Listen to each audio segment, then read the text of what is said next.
Hallo julle, ek hoop dat dit vandag baie goed gaan op hierdie spesiale Sondag van Paasfees. Kom ons maak ons oë toe, dan bid ons saam. Here, baie dankie dat ons vandag hierdie wonderlike Paasfees kan vier. Al is dit miskien op 'n ander manier as wat ons dit al die ander jare gevier het, so saam in die kerk en opgewonde en bly kon wees oor wat ons op hierdie dag vier. Maar wil U asseblief ook vandag met ons wees, dat dit nog steeds vir ons spesiaal sal wees en dat hierdie boodskap nog steeds baie spesiaal sal wees. Ons bid dit in die naam van Jesus Christus. Amen. Ek wil eers gou vir julle lees uit die Bybel uit. Dit is bietjie 'n lang gedeelte, maar dit is 'n baie belangrike gedeelte, want hierdie dag van Paasfees is sekerlik die belangrikste dag vir ons as liewe Jesus se kinders. Wat as hierdie dag nie gebeur het nie, sou ons eintlik nie in liewe Jesus kon glo dat hy ons van ons sondes kan vergewe en die dood oorwin het nie. Vandag vier ons die dag dat Jesus die dood oorwin het en dat hy uit die dood uit opgestaan het nadat hy gekruisig is. Kom ons hoor gou wat staan daar in die Bybel, en hierdie gedeelte kom uit Matteus 28 vers 1 tot 8 en ek gaan weer lees uit die kinderbybel uit. Dan staan daar: dit was die oggend na die Sabbat.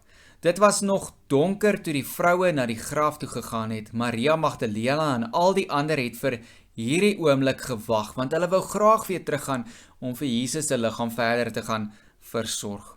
Nou kon hulle uiteindelik teruggaan na Jesus se graf toe en die liggaam salf.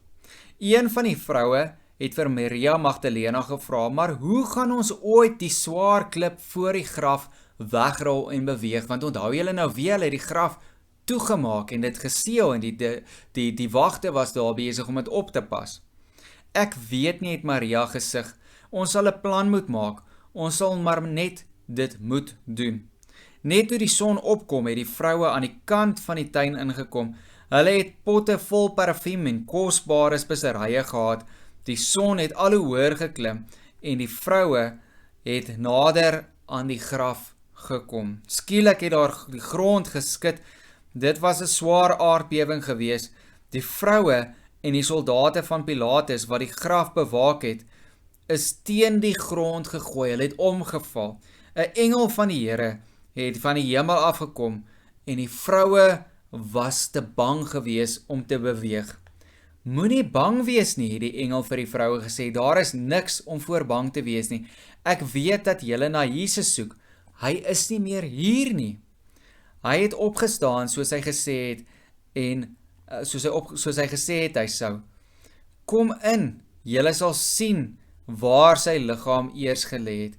Die engel het sy arm na die vroue toe uitgestrek en hy het hulle by die graf ingenooi. Hy het gesê: kom in, kom kyk, Jesus is nie meer hier nie. En hoe sou hy nou nie meer daar wees nie, want hulle het dit opgepas en die graf was die hele tyd toe gewees. Dis mos nou 'n wonderwerk wat wat hierso gebeur het. Maria Magdalena het die speserye op die grond neergegooi en daarna het sy opgestaan en een van die ander vroue se hand geneem. Kom, het sy gefluister, ons moet self gaan kyk. Hulle het stadig by die grot ingestap. O nee, het Maria Magdalena uitgeroep. Hy is weg. Hulle het hom weggeneem, want dis wat hulle gedink het, dat hulle vir Jesus weggeneem het of sy liggaam daar gesteel het. Niemand het hom weggeneem nie. Jesus lewe. Ja, hy het uit die dood opgestaan, het die engel vir hulle gesê. Gaan nou vinnig en gaan sê vir sy disippels dat hy sal vir julle in Galilea kry. Galilea was mos nou 'n ander dorpie gewees. Hierdie hele kruisiging het in Jerusalem afgespeel. Maak seker dat Petrus die nuus hoor. Die vroue het so vinnig as wat hulle kon van die graf af weggehardloop. Hulle het in verskillende rigtings gehardloop. Hulle het nog nooit voorheen so bang en gelukkig op dieselfde oomblik gevoel nie. So wat het hier gebeur, maat? Jesus het uit die dood uit opgestaan. Hy het weer lewendig geword nadat hy gekruisig is. En dis mos nou 'n wonderwerk van God. Jesus het lewendig geword omdat hy die dood oorwin het, maar ook omdat hy die sonde oorwin het. En nou is Jesus die koning oor die lewe en oor die dood.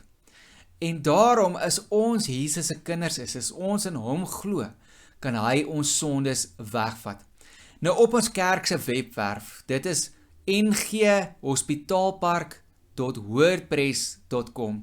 Julle mamas en papas kan daar gaan kyk en onder die gedeeltjie wat sê lees preke, is daar 'n verskriklike oulike PDF dokument waar hulle 'n mooi dingetjie kan gaan aflaai, waar jy ietsie kan maak en dit het 'n mooi boodskap ook by van Paasfees. So gaan kyk gerus daar nghospitaalpark.wordpress.com of laat hulle vir my skakel, dan stuur ek dit aan vir die van julle wat iets in die kombuis graag kan maak en wil maak. Maar ek het ongelukkig nie al daai bestanddele gehad nie. En nou het ek vandag vir jou 'n ander boodskap. So miskien was julle ook so gelukkig om so enetjie te kan kry op hierdie Paasfees. En onthou jy nog hoe lyk hierdie paaseier aan die binnekant? Kom ons maak hom oop en dan kyk ons hoe lyk hy. Want hy gaan ons help om te onthou hierdie boodskap van Jesus en hoekom Jesus vir ons gekom het. So watter kleur is hierdie paaseier nou? Natuurlik, hy's bruin. En as mens hom so druk, dan kraak hy so bietjie en dan kan ons 'n stukkie daarvan afhaal. Dan sien ons maar hierso, kom ek hou hom vir jou nader, is hy besig om wit te wys. Die wit vertel vir ons 'n ander storie. En dan in die binnekant, as mens hom so oopbreek of dalk sou oop maak, is hy geel in die binnekant. Ek hoop jy kan die geel nou mooi sien ook daarso.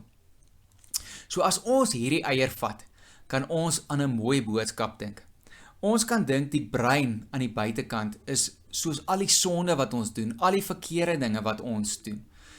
En al probeer ons hoe hard, ons kan nie alleen ons eie lewe red nie.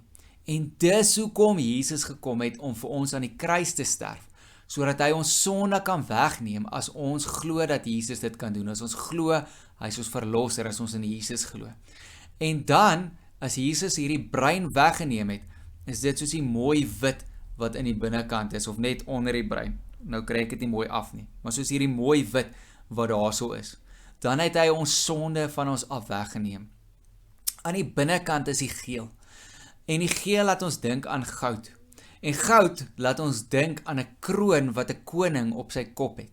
En hierdie geel laat ons dink dat Jesus moet die koning wees van my en van jou lewe.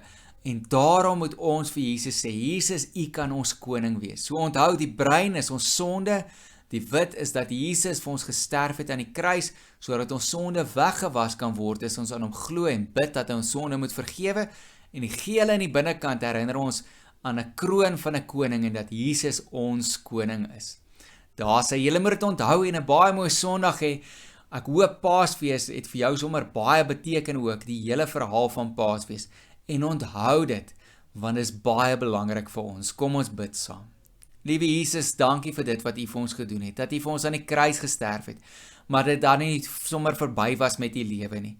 Dat U opgestaan het uit die dood uit, en ons hemelse Vader, dat U U seun vir ons gegee het, Jesus Christus. Dat ons kan glo, dat Jesus vir ons gesterf het, dat ons weet ons sonde kan vergewe word, en dat ons weet as ons in Jesus glo, gaan ons ook eendag saam met hom in die hemel woon. Dankie vir hierdie mooi boodskap. Wees asseblief met ons vandag deur die dag, en kom beskerm vir ons ook. Wees ook asseblief met ons deur hierdie week wat voorlê, ook in hierdie tyd van siekte, dat ons ook weet, U is groter as dit. As U die dood oorwin het, die sonde oorwin het, kan U ook hierdie siekte oorwin. En help ons asseblief dat U dit ook sal doen. Dat ons weer kan terug aan skool toe, na ons maatjies toe, na al die mense toe vir wie ons lief is, en dat ons weer lekker dinge kan doen. Beskerm asseblief vir ons. Ons bid dit in die naam van Jesus. Amen. Nou toe julle met 'n baie mooi dag hê, en ook 'n baie mooi week. Mag julle dit baie geniet. Totsiens.